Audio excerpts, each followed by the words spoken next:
진짜 마음적으로 너가 이만큼 완벽하지 않아도 괜찮아. 너가 이렇게 실수해도 넌 사랑받을 수 있는 사람이야. 너가 이만큼 어떤 일을 하지 않아도 성공하지 않아도 너는 너 자체로 빛나는 사람이야. 너 자체로 사랑받을 수 있는 사람이야. 너가 사랑받겠다고 노력하지 않아도 존재 자체로 사랑스러워라는 거를 못했던 것 같아요. 그걸 가족한테서 계속 찾으려고 했었고. 오늘 제가 하고 싶은 이야기는 제 아픔에 대한 이야기, 상실에 대한 이야기, 두려움에 대한 이야기인 것 같아요.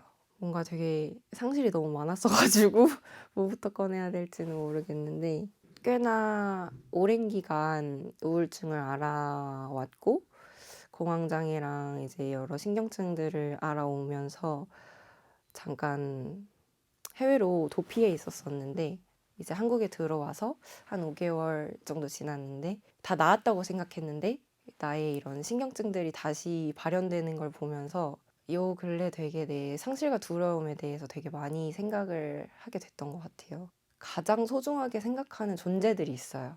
그게 가족이고 너무 사랑하는 존재인데 나를 또 너무 아프게 하는 존재들인데 가장 최근의 트리거를 얘기를 하자면 할머니가 2주 전에 집 안에서 넘어지셔가지고 이제 어깨가 탈골돼가지고 응급차를 타고 이제 오셨는데 그와 동시에 할아버지도 같이 아프게 된 상황이 된 거예요. 근데 그 도중에 제가 한국에서 공부하는 것들이 있어서 그것도 같이 병행을 했어야 되는 상황이었는데 안 되더라고요. 너무 힘들고 너무 시간이 없고 결국에는 내 공부를 포기를 하고 나를 사랑하는 할머니 할아버지가 아픈 게 우선이니까 거기에 몰두를 했어요. 몰두를 했는데 몸이 너무 아픈 거예요. 오래 그리고 우울증과 신경증을 알아왔으니까 그 전조 증상들이 계속 발현이 돼서 일단 뛰쳐나갔어. 집을 뛰쳐나가서 제가 쉴 수 있는 어떤 다른 공간에서 머물고 공부를 하겠다고 그걸 같이 병행하겠다고 같이 가지고 나갔지만 아무것도 할 수 없었어요.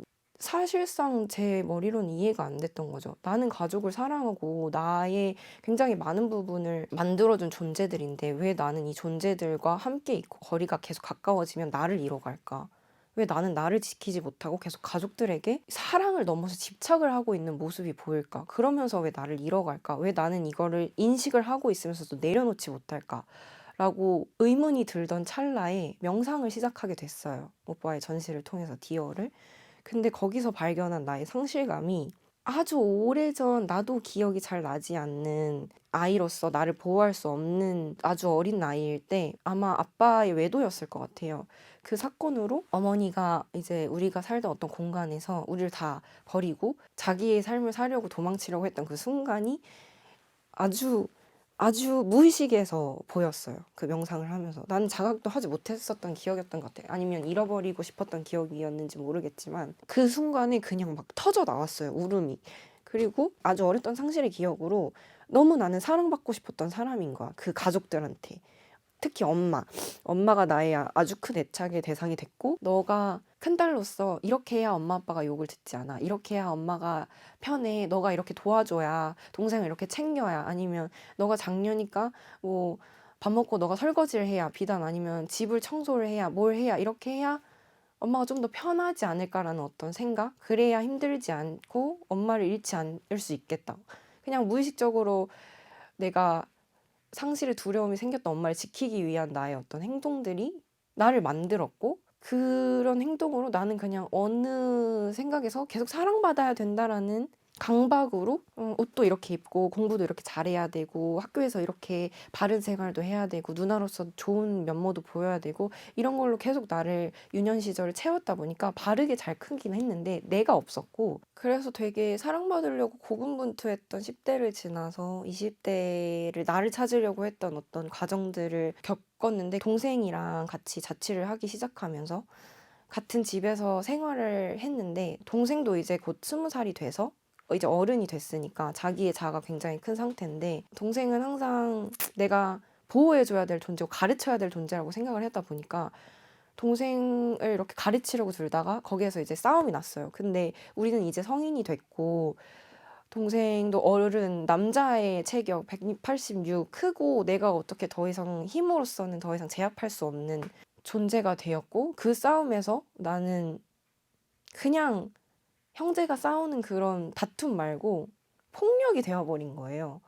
내 이빨도 나가고 몸에 멍도 들고 사실 그 싸움에서 약간 칼도 나왔었던 것 같은데 그냥 진짜 극한으로 치닫으면서 아, 생명의 위협을 느끼는 폭력이라는 게 이런 거구나는 처음 그때 느꼈어요. 왜냐면 나는 되게 너무 안정된 생활권에서 진짜 온실 속에서 살다가 그 폭력을 남도 아닌 뭐 이 세상에 어떤 뭐 납치범들 이런 사람들도 아닌 나를 가장 지켜준다고 생각했던 가장 가까운 나의 가족이 나에게 그런 폭력을 처음으로 행사했으니까. 근데 나는 그때 이제 어쨌든 폭력이 나한테 가해졌고 그 순간 나는 살아야 돼서 같이 살던 그 공간에서 밤 9시에 신발도 신었는지 안는지 기억이 안 나면서 막 뛰쳐나왔는데 그래서 그때 엄마한테 전화했더니 엄마가 일단 기다려봐. 뭐 삼촌한테 전화를 해볼게. 이렇게 끊고 나는 그 밖에서 어두운 밤에서 어쨌든 생존을 생각을 하면서 두려움에 떨고 있었으니까 생각나는 친구가 있었을 거 아니에요. 그래서 친구한테 막 전화해서 이런 일이 있었다 하면서 막 울고 친구도 같이 울어주고 괜찮냐고 하면서 나의 존재 자체를 그냥 되게 걱정을 받았어요. 그 전화를 통해서. 그러고 나서 조금 진정이 돼서 엄마와 전화를 했는데 그 순간에 들려오는 엄마의 말은 너 누구한테 이야기했어? 너는 이런 가족들의 어떤 치부 같은 걸 누구한테 남들한테 왜 얘기해? 그걸 왜 얘기해? 너 어디에 있어? 이러면서 내가 지금 여기에서 두려움에 떨고 있는 나를 걱정하는 게 아니라 가족의 어떤 그 형태, 남들에게 어떻게 보일까라는 그거를 엄마는 걱정하는 듯이 나한테 얘기를 하는 거예요. 근데 나는 그 순간에 약간 그 감정이 느꼈었던 것 같아. 나 이렇게 사랑받으려고 이렇게 고군분투해서 나의 모든 일생을 사랑받으려고 했는데 나를 걱정하는 게 아니라 이 형태를 걱정하고 있네? 라는 생각에 나를 둘러싼 테두리가 와장창장 깨졌던 것 같아요. 그래서 그때 동생이랑도 거의 한 2, 3년간 대화를 안 했고 동생한테 그랬어요. 너는 그때 그냥 그 순간적으로 나한테 폭력을 행사한 걸 수도 있고 실수일 수도 있지만 그 실수로 너가 너 손으로 누나를 죽였다고 생각을 해줬으면 좋겠어. 나도 너가 죽었다고 생각할게. 우리 그렇게 그냥 평생 보지 말자. 엄마한테도 뭔가 어떤 그런 단절을 또 경험해 버리니까 더 이상 나를 사랑으로 키워줬던 가족으로 느껴지지 않고 그냥 다 분노와 화만 나는 거야. 어떻게 나한테 이럴 수 있나라는 그런 마음들, 분노. 그러고 나서 한 5년 정도를 방황했었던 것 같아요. 회의주의와 우울증이 그때부터 시작됐고 신경충도 그렇고 두려움에 휩싸여서 살다 보니까 내 사랑을 나한테서 찾을 수가 없으니까 나를 계속 괴롭히면서 살았어. 근데 그렇게 아프고 나서 계속 나를 찾으려고 생각을 하다 보니까 결국엔 다시 가족으로 되돌아가게 되는 거예요. 사랑을 찾고자. 왜냐면 내가 이유 없는 큰 사랑을 받았던 건 가족이 맞고 나를 사랑으로 단단하게 어떻게든 키워주려고 노력했던 상황은 우리 가족이 맞으니까. 근데 가족으로 돌아가면 돌아갈수록 나를 계속 잃는 반복의 굴레가 계속 반복이 됐고 반복 속에서 깨달았어요. 그러면서 이제야 시작이야. 이제 나를 어떻게 사랑해야 될까라는 거를 이제 깨달았는데 아직 그 방법을 몰라요. 왜냐면 나는 30년 평생을 가족을 사랑하는 게 나를 사랑하는 거라고 생각을 했고 근데 나는 결국에는 그 가족의 사랑도 내가 될 수 없다. 너가 너 자신을 사랑하지 않으면 그 가족 안에 아무리 너를 태워도 행복하지 않아. 나는 나를 위해 나를 사랑해주고 나를 찾고 나 자신이 되어야만 나로서 살고 행복해질 수 있는 거죠. 모르겠네요. 뭔가 맥락이 잘 안 잡히는 것 같은.